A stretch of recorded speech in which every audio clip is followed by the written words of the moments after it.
All right, good afternoon, everybody. Event Trader here, just about to be joined by chart trader Brett Manning, of course. Brett, how are you doing today?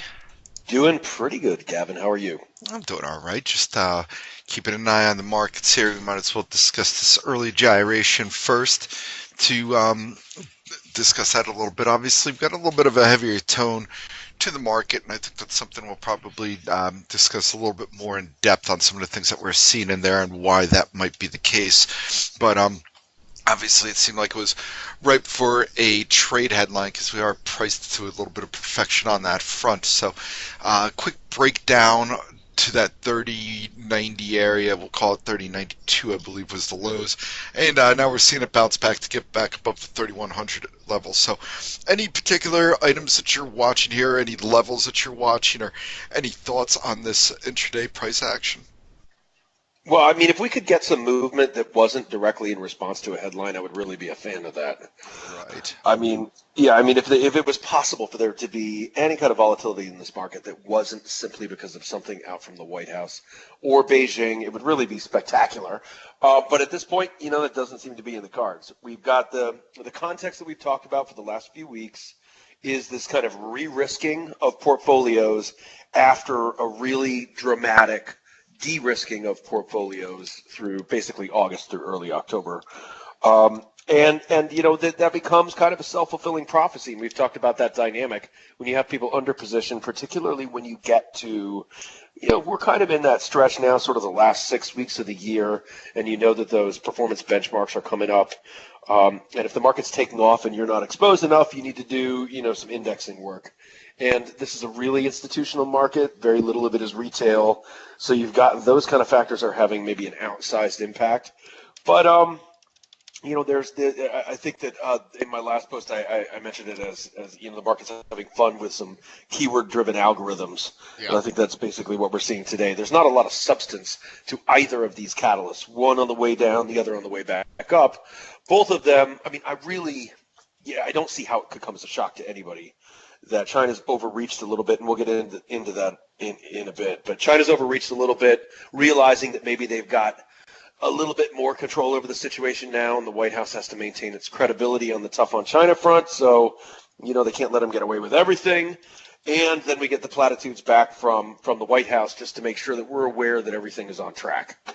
And we're back in the middle of the range of that now, and it's really just gyrations, I think, around those competing headlines. Yeah, and it's funny because we've really seen this a lot since late September throughout the course of October and November, where moves like this back in July and August, you would have seen a little bit more of a sustained selling pressure as opposed to now, and it just kind of highlights what we've been hammering home since August in terms of positioning and sentiment, that now Right. you see these quick dips get bought pretty quickly. And until Right. we see that dynamic shift, it's tough to believe that any of the narrative is shifted at all. I think overall, even with this move here, and a little bit of a heavier action here that I think has more on a little bit of buyer's exhaustion than any sort of weakness really falling through. The narrative really hasn't changed. The anticipation for most traders is for this phase one deal to push ahead, and people are more afraid of missing out on a push higher than they feel the risk of getting in and getting caught up on some sort of event-driven headlines. Would you agree with that? Yeah, I think that we've started to fracture this picture out into a number of different facets over, let's say, the last 8 or 10 days. And I think one of them that's been really interesting, something we've talked about that we've called the leaning wrong portfolio, which is really about where you're pricing assets that could reflect the potential for inflationary growth. And equities are part of that, but so is, let's say, copper, emerging markets, a number of different assets you can kind of basket together, where if you have to come up with a diversified portfolio that would be set up well to work in an environment of increasing inflationary growth, that concept had been the most excluded from portfolio construction by, let's say, the And middle of we've seen that September. in a lot of our sentiment surveys and stuff. What Absolutely was right. it? 4%? The last time I looked, 4% of investors thought that inflation would ramp up in 2016 Yeah. or 20. It's 2020, I should say. Yeah, I think there's two big ones. One was, yeah, the 4% pricing in higher inflation over the next 12 months. The other one was coming off of, that we talked about it in the last episode from the fund manager survey, that I think it was like a negative 37% expectation for global growth. And we started to recover from that, but that's where we were. We were at the assumption of cycle end, the assumption of oncoming recession, the yield curves inverted, the whole kind of picture, and portfolio construction. And again, this is a very institutional market. Portfolio construction was reflecting that. And then you get this game theory problem. As you start to get into the final quarter of the year, if we start to get, maybe the yield curves come out of inversion and they start to steepen a little bit, the stock market starts to test new highs, you get this kind of stampede for not wanting to be last in line when it's all a relative game, not wanting to be last in line as the market starts to rip higher. And it becomes, again, I think a self-fulfilling prophecy. But if you'll notice, over the last week to 10 days, all these other asset classes have peeled off of this trend. And it's really now, it's your large cap stocks in a concentrated little bundle. You've seen, we talked about this, you and I, yesterday on the phone. We've seen this kind of, this new highs and new lows divergence like crazy. Half the market's making new highs, half the market's making new lows. And if you look at what copper's doing, it's peeling off. And look at rates. The 10-year is just, completely peeling off. The steepener trade is gone. Yeah, and I mean, I think bond yields are probably the biggest story going on in the markets, Brett. And I'll tell you why, because I know that they always are the biggest story going on in the markets. That's where the money is. But I just pulled up the 10-year, and I think this is the key item that people are trying to figure out right now, Brett. And tell me if you disagree. And then we'll go through a couple of the data points on that reflation trade that you're talking about. But is this a false breakout on the 10-year? Or is this just the beginning of a further steepening of the curve? And I think that's really the key issue that the market has to answer over the last 2 months of 2019 and going into 2020. So, do you think do you think inflation is coming though? That's the same answer. Exactly. Yeah. Well, I mean, basically, it's the same question based around this 10-year chart is how I look at it. I mean, obviously, if they think inflation's coming, then yeah, this chart's going to continue its upward trend. If they don't think inflation's coming, then that's when we see the reversal. And so, this is basically a proxy around that inflation question. And yes. a couple of things that I had sent over to you, Brett, just to lay out there for the users on why we're looking at this is we've definitely seen a pickup in some of the emerging market bond yields. I mean, France's 10-year yield turned positive for the first time last week since mid-July. Obviously a little bit more upbeat expectations around some of the trade headlines there, and that's, as Brett was just talking about, led to a bit of a rally in the cyclicals over the last few weeks that we're starting to see cool off a little bit here in some of the more economic sensitive sectors.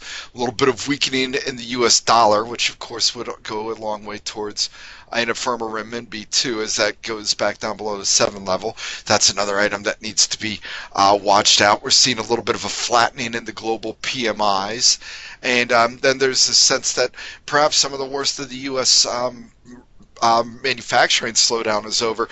We just got that industrial production number that fell 0.8% in October, and you're starting to see a lot of people talking about perhaps that is hitting a bottoming. So some of those numbers could really turn around. And then finally, Brett, as we've been talking about this a lot in terms of the strength of the economy, really there's no concern for most people around their inventory levels. In fact, most of the discussions that we've seen around the inventory levels for people is that they've lowered it to an extent where they're going to have to ramp up production in order to fill it up. That seemed to be the more common item that we're seeing throughout the course of earnings season. So there's you're getting from conference calls, right? Correct. Yeah, that's a great insight. Yeah, so and we'd been talking about it a lot too, just based off of what we were seeing in a lot of the sentiment data.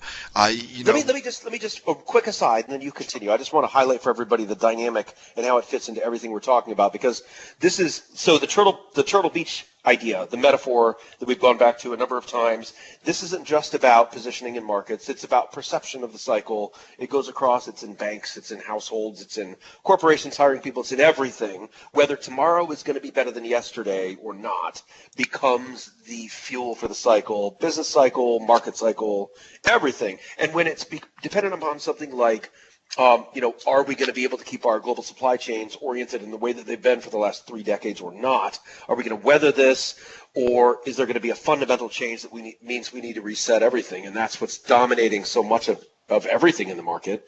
Then you've got some upstream supply chain managers that are in the same situation, and the sentiment picture works the same way.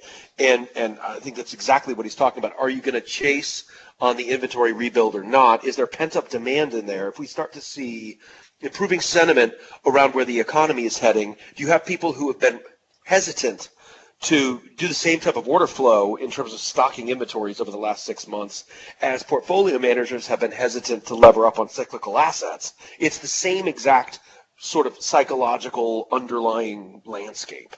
So go ahead, Gav. Sorry. Yeah, no, I mean that's exactly what we're talking about here. So if you start seeing all these hitting in, then that really brings in that reflation trade that we've been talking about, and that's kind of I think over the next 3 months that's going to be the real key item for it could the provide the market. justification for the breakout. Exactly, exactly. Now, with regards to the inflation discussion, Brett, I had sent you over a few notes that I'd be curious to get your thoughts on. And, the basic crux of it was the idea that service prices are primarily determined here domestically, while manufactured good prices are largely determined by the global markets. Thus, you're not really seeing that inflation prop up like we have, like the Fed's expected and everything. But we could start seeing that turn a little bit if we start seeing some of a little bit of a weaker dollar and some of the strength coming in emerging markets. So, you got any thoughts on that statement about the difference in where inflation is determined domestically versus globally? I mean, yeah, no, not that's better than you just stated. All else I'll add to it is inflation is always so, and the Fed constantly refers to the same dynamic. It's always so completely determined by expectations and policy and how policymakers will respond. So I would say it's the difference between looking at supply and demand in a market and how producers are behaving and kind of supply side driven versus where those expectations come in and how policymakers will react. And I only say the big picture here that feels to me like the bone hanging out in front of this or the carrot hanging out in front of this to eventually cause a problem, or at least to place that risk out there that we could be maybe caught unaware as inflation starts to become a problem, and then suddenly we're very aware of the situation, would be that I feel like policymakers are in a situation now where they would be applauded for seeing well above target inflation. And that's kind of built into how you're going to see people respond to things. And I think this is a long-term idea, but I think that it's still, it plays into expectations. Right. Now, with regards to policymakers, Brett, let me throw two things at you that we saw today. The first, we'll go with the Fed, which I think that the minutes did a pretty good job at cementing that they're on pause right here. They even gave a comment about needing to see some significant downside in order for them to move further lower. But this was the thing that jumped out to me, and then I'm going to go into the ECB, and I'm curious to get your thoughts on it. And the comment was, from the Fed, several participants were concerned that some banks had reduced the size of their capital buffers at a time when they should be rising. A few participants observed that the valuation in equity and bond markets were high by historical standards, and that CRE, which is commercial real estate, valuations were also elevated. A couple of participants... And their names were Rosengren and George. Well, several. So now, if you I'm just saying, we know it's the dissenters, and this is why it's right. And then this is the reason for the dissent. It's not about inflation; it's about this. Right, and then a couple of the participants indicated that market participants may be overly optimistic in the price of risk for corporate debt. Again, a common theme from Rosengren and George. And a couple of participants judged that the monitoring of financial stability vulnerability should also encompass rising risks related to climate change. So do you just play that off as that's the reason for the dissent for George? and Rosengren, and not a big deal. I mean, I think that they're going to be exactly right in the long term, Yeah. but it just depends on whether or not you're going to stick to your guns, and we'll see how it goes. But yeah, of course, there's going to be mispricing of assets at this point in the cycle. Okay, so the next piece I want to throw at you is ECB financial stability review from this morning. I know we got Madame Lagarde out on Friday for her first big speech as the ECB president. December 12th is her first is her first meeting that she'll be chairing. But this, I'm assuming she had her fingerprints on this financial stability review and was involved with it. And from that, I was curious that they were warning of the side effects from its own policy, obviously the negative interest rates, and stating that signs of that lower rates have increased risk taking. They were seeing signs of asset mispricing, suggesting potential for future corrections that might be more aggressive than expected. A lot of this they saw from outside of the primary financial areas, and they noted that in the event of a sudden repricing of financial assets, growing credit and liquidity risks in some parts of the euro area non-bank financial sector, coupled with higher leverage in investment funds, may lead non-banks to respond in ways that cause stress to spread to the wider financial system. So I was curious about this, considering how much they've been trying to grease the wheels with Draghi, that they would throw out that they basically are to be at blame for some of the risks that are Yes. being taken. So how do you view that? Obviously, we talked about the French 10-year moving into positive territory. Do you see, I don't think that they'd be tightening, but do you see any potential strengthening in the euro around monetary policy in the near term that could further lead to this weakness in the dollar and thus that reflation trade we've talked about? Well, let me just say that the game that has been played, particularly in Europe, is one where it's really great until the music stops playing, and then it's really problematic. It was a long time ago. This is amazing to say. It was a long time ago that we talked about European high yield interest rates were falling below the U.S. 10-year government rate. You remember that? Yeah. Can you imagine what that means? You've got companies that have no basis to exist, borrowing at less than the U.S. government at a time before we had the deficits building to where they are in the U.S. government. So the built-in gunpowder in a European non-financial credit problem is, it can't be understated. It can't be overstated. So it's unquestionably they have built a house of cards because they had to protect the possibility of continuing the momentum of the cycle, right? So they kept on using policy tools, and it was always a trade-off. And the negative part of that trade-off is that you're enabling companies that probably, in a lot of cases, have no reason to even continue to exist to borrow at really low rates. Right. And The zombie corporations. the default risk is not priced in at all, and it's a Yeah.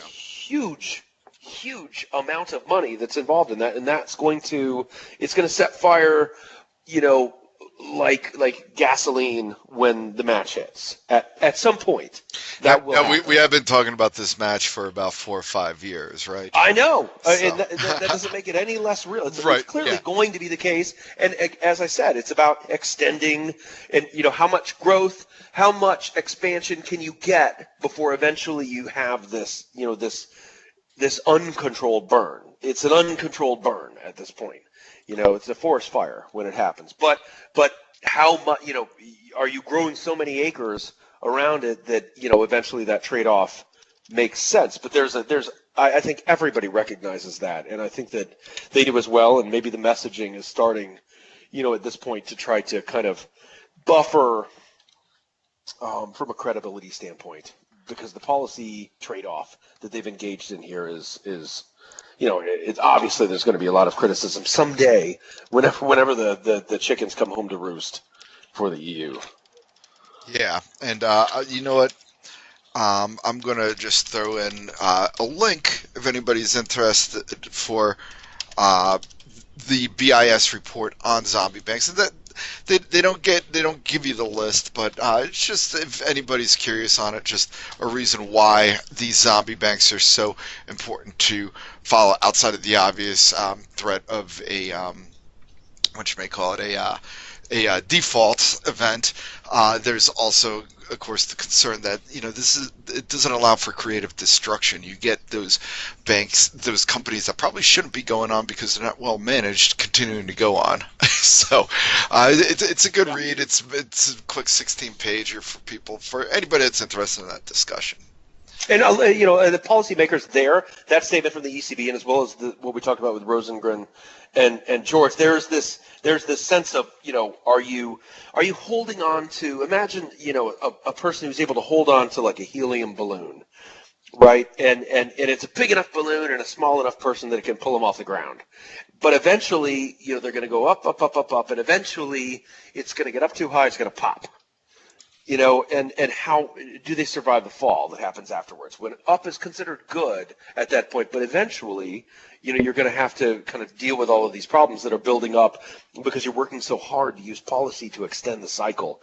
And do you survive the fall? And there's a lot of proactive discussions, I'm sure, going on to say, well, we need to be looking around the next corner. I understand. It sucks to throw water on the fire right now and dampen things, but the fact is, if we don't do it at a certain point, we're going to be too high up in the air, holding onto that balloon when it pops. We're going to be a mile off the ground. Right? I mean, so it's about how do you manage the transitions? Where's the controlled burn? Like when you've got a controlled burn to prevent future forest fires, you need to sometimes kind of burn past and, take the underbrush out so you don't have so much tinder sitting there ready to go up. And if you don't do that, eventually the price that you're going to pay on a cyclical turn is going to be much greater. Right. Right. So the idea that you don't go to negative interest rates on the world's greatest economy ever, right? So anyway, let's break into some of the flow data that we were seeing around, and certainly some marked differences from this discussion. It felt like we could have just put on a broken record about the flows into bonds and out of equities. Now we're starting to see a little bit more of that equity flow coming in here, particularly on the European side. I think it was the fourth week in a row. Value, exactly. I believe I saw it was the fourth week in a row that European equities had seen an inflow. Both European and U.S. focused funds recorded small inflows, while globally funds suffered a small outflow. So you're not seeing that money flow in as much to the China, Korean, Brazils, and China's of the world, but Europe and the U.S. are definitely seeing that. Where else? Where else do we see? There were some foreign additions of Japanese and Indian shares as well. I think it was Druckenmiller was a big addition of his INDA, which is an area where I've been in. Global bonds did see an inflow of 4.2 billion, although this is a little softer than what we've seen in the past. And then I was also seeing a lot of liquidation of gold, Brett. I think it was 1.2 billion was the figure that I was seeing here. Money market funds a little bit more subdued of late, but overall the takeaway from that I was looking at, and we'll get into some of this with the some of the trader sentiment data from Jason Geppert and crew, but was obviously a flow more towards some risk assets. It's re-risking, yeah, exactly. Yeah. It's re-indexing. Right. So, I don't think any of that's... what's that? De-hedging. It's all the same thing. De-hedging, yeah. So de-hedging, re-risking. I don't think any of that's particularly surprising given given this move that we've seen. I think it's the Francis CAC 40 is up 9% since early October, and it's at a multi-year high. So you're seeing a lot of things along those lines. And I don't know, nothing was really surprising me there. Any thoughts on the inflows that we've seen, or you think that's been pretty much played out in what we've seen in the stock markets? No, I mean, yeah, right. It's a feedback loop, and it's the one that we were, pretty explicitly and adamantly talking about starting in early October. And it's just people there was a consensus built around the idea that we were heading imminently into cycle end and into recession. And when you start to get into the fourth quarter and it looks like maybe reality is going to balk on that prediction, then it's time to scramble. And especially in a market that is so completely institutional and dominated so much by something that's very other than marketing to retail investors. You're going to see a self-fulfilling feedback loop. And I want to return to the fact that it's not been something that we've witnessed with the same kind of staying power in other assets that we had included in our leading wrong basket. So it really is it's an equity market phenomenon right now, which kind of clues you into what's happening. All right. Next, let's move to discussion, Brett. I know we were talking about this offline. I think both of us feel that this is one of the more interesting aspects of this market, and it's not going to be terribly surprising. But we're going to have a discussion around high-low, the high-low logic index, as well as some of the participation problems that we're seeing right now with this current rally. Now, for the high-low index, basically, this is a discussion around the amount of 52-week highs against the amount of 52-week lows. I think no greater example of that is playing out outside of what we're seeing over the last couple of weeks and the next 2 weeks. Why do I feel the word Hindenburg is going to come into this? I will stay away from the Hindenburg. I don't want Scott to jump on and have his head blow up here. Anytime I mention the Hindenburg, he gets quite upset. But we're seeing it play out in the retail sector, right? Where you've got those big winners, you've got the Targets of the world, the Walmarts of the world, and then you see the losers, the Kohl's, the Macy's, and the J.C. Penney's, and we've seen a lot of it where people are trying those value play. People are trying to short the really strong names and buy the really weak names and just continue to get caught up in a lot of this action. And that's playing out in that high-low logic index that basically what that means is you're seeing a lot of money put into good companies and everyone avoiding the bad companies, and that's leading to just a little bit of a weaker breadth at times too, where you're not getting as much volume into those breakout highs, and you've seen a little bit slip into the lows, but not enough to offset some of the selling there. And what you're concerned about there, Brett, is a turnaround if all of a sudden the market does get weak and people are like, oh, maybe I'll start taking some profits in these big names. That doesn't mean that when the market's weaker that people are going to go bottom fishing just yet. They're going to wait for things to break down. And that's why this current action here, now we still have the positioning, we still have the FOMO trade in, so this is by no means a bearish argument here. I think both of Brett, me and you are both on the bull side of things at the moment. Depends on your time frame, but yeah.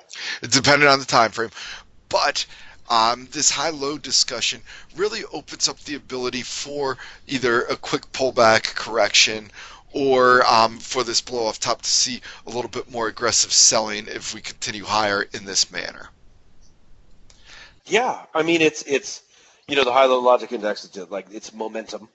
Right. Who's winning? Let's win more. Who's losing? We're going to lose more. Yeah. And just for people who didn't get the reference, the Hindenburg reference was to the Hindenburg omen, which is this indicator that's basically a data mining kind of construct, which is, you take every stock market crash ever and you look at the conditions that preceded it, and lo and behold, it looks like something like what Gavin just described is something that's preceded every major stock market crash in history, but it's also preceded lots of non-stock market crashes in history. So, but it is the case that, one might think of it as a necessary but not sufficient characteristic. So a massive divergence in breadth where, the market divides into a bunch of stocks that are going awesome and a bunch of stocks that are total crap.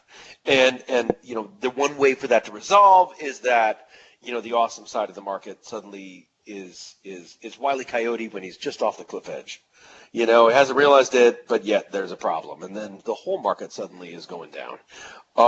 And it's not impossible that that's the situation that we see right now, but the breadth issue is really the big takeaway, as Gavin described. There's a process by which more money is moving into the stocks that are able to win in this environment and out of the stocks that aren't, and there's not a lot of searching for value in the process. And I would say that it's notable that that is also something that has characterized very, very late stage bull markets as a narrowing in breadth, where you get something like the Nifty 50 from the early 70s, or a lot of what we saw in the very late 1990s when it was just down to those best performing .coms, or or even the energy stocks in early 2008. There's always this process where at the very end of the cycle there's a very narrow group of stocks that are considered the winners, and everybody piles into those until they see the whites of the eyes of the cycle turn. And where I think it masks the weakness, Brett, is if you because a lot of people look at, okay, the S&P's trading at 17 times forward PE right now. And that's, it's towards the high end of its historical average, but it's nothing to get overly concerned about. However, then when you start looking at where all the money is, that's trading well above that 17 times, and it's kind of diluting that number to the point where if we do start seeing some profit taken in those big names, all of a sudden that valuation starts coming down pretty quickly. So yes, right, exactly. So yeah, exactly. So I mean that is a risk that we're seeing playing out here. So it's just something. Again, I'm still of the mindset that we're in a strong bull market here, and potential for a blow off top at the end of it. We talked a lot about that reflation trade, but this is one of the things that's starting to creep up. On the bear radar. The other thing, Brett, that I would say, and you talked about it this morning, so I'll let you kind of run with this, but the put-call ratio, what are you currently seeing in that? What's your thoughts on it, and what are some of the moves that would raise a red flag for you? So late last week, I posted that we'd gotten to a point that has, if you just data mine back and you look at like the last 3 years or so, we've seen a consistent situation where when the 10-day moving average of the overall total CBOE put call gets down to 0.85, it tends to mark the final stages of whatever particular advance you're on. It doesn't mean that the larger trend is going to be broken, but the consistent every single day is an up day kind of dynamic suddenly becomes endangered. And we hit that about Thursday of last week. So we're at that point where any trailing kind of 10-day period of people interacting with the options market has suggested a balance of calls bought versus puts bought that usually signals enough complacency to see some kind of corrective action. It can stream on. One particular example was in early 2018, so right after the passage of the tax bill. This point was hit well in advance of the highs, and there was a large move higher. It tried to correct, couldn't, just got stampeded by new money coming in, and we went into a parabolic advance. So it kind of backfire. But 9 out of 10 times that we've seen it over the last 3 years at about this level, you're getting to the point where there needs to be at least some kind of rebalancing. But trends are built of that. So if this is a continuing trend, you'd expect to see some kind of consolidative process come through where the really short-term money that really isn't thinking about the long-term cycle and is just simply reacting to what the market has been doing every day, gets a little bit too aggressive and a little bit too much, no longer considering the risks involved in adding extra leverage to positions. And then that's vulnerable to a kind of cascading process, and you get these sort of flush outs back to the downside. But it doesn't mean that the larger dynamic, which is this sort of performance-chasing rally into year-end on the supposition that I think if you were to take the core, so one of the things that I think is if you imagine the pillars that are holding this process up, and what it would take to break down those pillars, I think the core pillars here really are, number one, there's the game theory aspect, which is market's going up, I'm not exposed enough, I need to get more exposed, happening en masse. There's another, which is, so if we've had a little gully in the global economy and it looks like suddenly, we're re-steepening the yield curves and suddenly Brexit's going to get solved and suddenly we're getting this phase one trade deal, and suddenly these upstream supply managers are going to be in a situation where they haven't really prepared enough, and there's going to be this kind of chasing, even, that's going to eventually lead to like a kind of a PMI plus EPS sort of reacceleration in the cycle. Then I really need to scramble to get back exposed. And I think that those concepts are all kind of mixing together here. And when it comes out of a situation where, as we said at the beginning, if we go back to what we were looking at in early October or late September, just coming off of those ISMs, you're talking about portfolio managers, the majority of which had already battened down the hatches, and they're in the bunker, and they're waiting for cycle end, and they're trying to protect themselves, and now they've got to reemerge and reindex. So they're coming from a place of being really exposed in a way that was predicated on the idea of, here comes the rollover in the cycle, and I need to be more protective and defensive, and suddenly they need to reindex to risk assets, and you see this feedback loop because they're part of a system where they're in it together. So the relativistic dynamic there becomes kind of combinatorial, and you get this chasing dynamic, and I think that we've seen that blow off a bit, but I still believe that whole complex of ideas could heat up a lot more than it has, I guess, at this point in the cycle. But we do need that to be fed, just like we said earlier, by something to justify it. And if we don't get anything to justify it, and we do get a breakdown in what we're looking at right now in terms of the phase one deal, in terms of what are sort of the predicating conditions, then I suppose that it could just melt. So it's really at a tipping point right now, as far as I see it. Yeah, something that we'll watch. I mean, at the same time, too, I suppose I could also see this just drifting at 13 for the rest of the year, potentially with the holidays and stuff, too, right? Sure, there's an interactive dynamic, yeah. Okay. Let's take a look at the sentiment data then, Brett. And let's first bump into that AAII bull number that jumped more than 20% over the past 5 weeks. There's talks about a jump like this with the S&P coming close to a one-year high. Usually doesn't pertain well for stocks in the following weeks and months.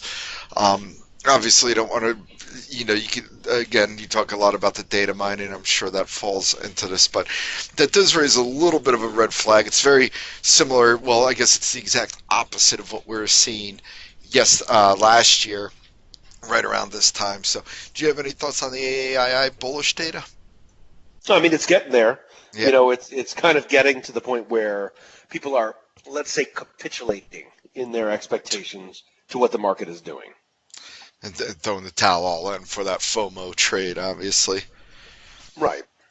So some of the other data that was suggesting an overly optimistic market, SPY liquidity. I know that's one of your favorite measuring sticks.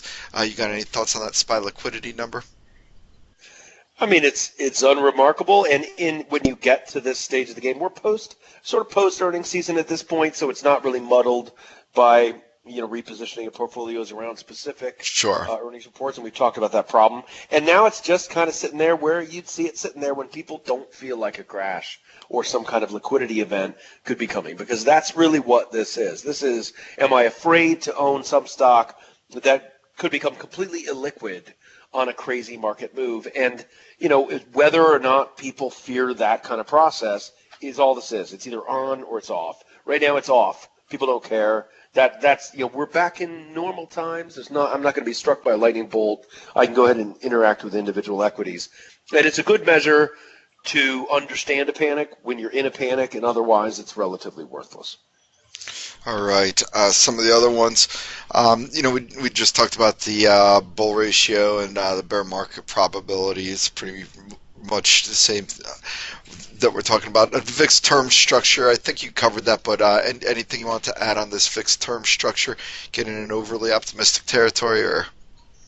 Yeah, I mean, it's, the VIX term structure is basically a comparison between pricing of 3 months out on the VIX futures curve in terms of the pricing of the VIX, and the front month contract. And so it's essentially saying, is the next week more uncertain than the world 3 months from now. And typically, of course, the world 3 months from now is more uncertain than the world next week. That is the standard, you know, way that we orient ourselves to the universe. And sometimes when we're in a particularly shocking kind of experience, collectively, next week seems more uncertain than 3 months from now. And right now is not that. So it's kind of like the SPY liquidity premium in that when you see it down, it can indicate some complacency, but really it's sort of like, its typical MO is for it to be down because 3 months from now is always going to be, you're going to see this contango in the VIX futures curve, generally speaking. And that doesn't mean that you need to sell the market right away. Right. Some other ones we've kind of covered these, but mutual fund cash levels, the newsletter watch with AIM, option speculation. I think we've covered that with the put call ratio and risk appetite. We've talked at length about that with some of the position that we're seeing with the flow data. Now, the only two that we're seeing on the overly pessimistic side, again, remains U.S. dollar, which, with rates and everything remains a key story for the markets. And then still in that territory, Brett, is the soft versus hard economic data surprises. And I guess we could see it turn on that because on Thursday night and Friday morning, we've got an important round of PMI numbers. So I don't know if you want to touch upon that and perhaps what you're kind of looking to see. But we've definitely been getting a bit of a bottoming process in some of those PMIs the last couple of months. Well, again, I think it's the main thing to think about. Like, will you get the justification for this rally? The justification for this rally is that we start to see, those PMIs lift relative to where the hard data's been. And, because either they're a leading indicator of the cycle ending, or it's people being overly pessimistic who are in charge of orders and suddenly they need to be playing catch up because, the end demand is not flinching.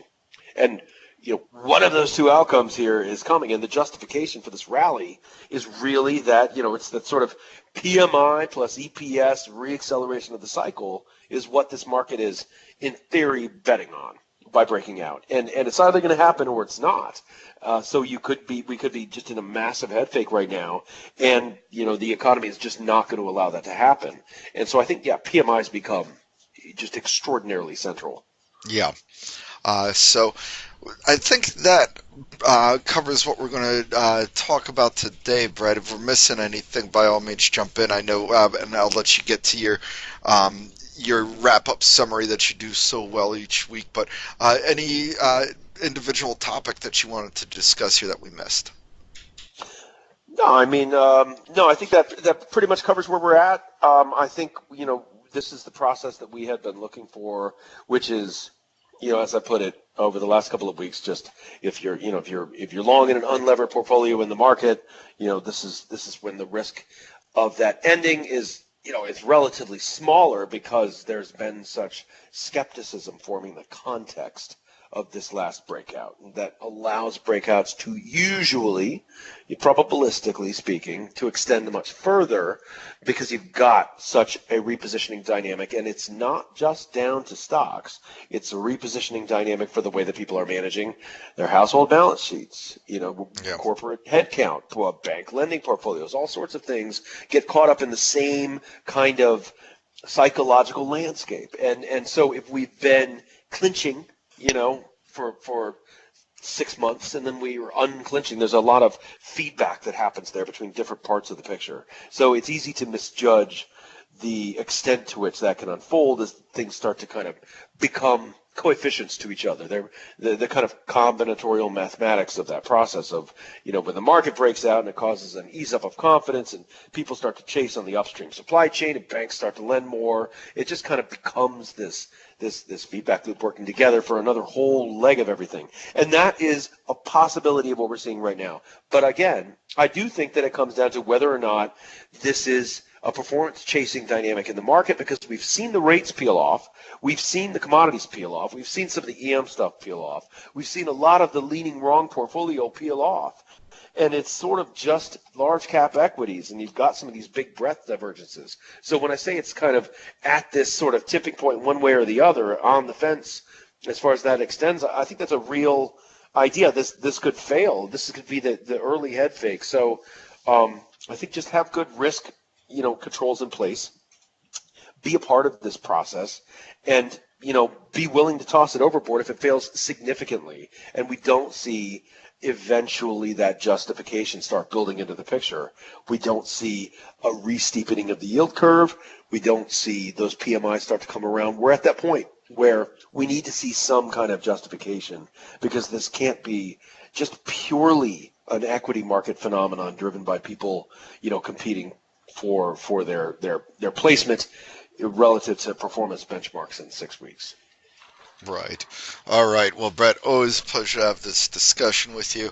We'll be posting this to the site for anybody that might have missed it that wanted to hear the full discussion. But, Brett, we will be talking to you over the next couple of sessions, I'm sure. So, and I look forward to meeting again next week. You got it. Thank you very much, Gav. No problem. We'll talk to you soon. Okay, take care. Bye.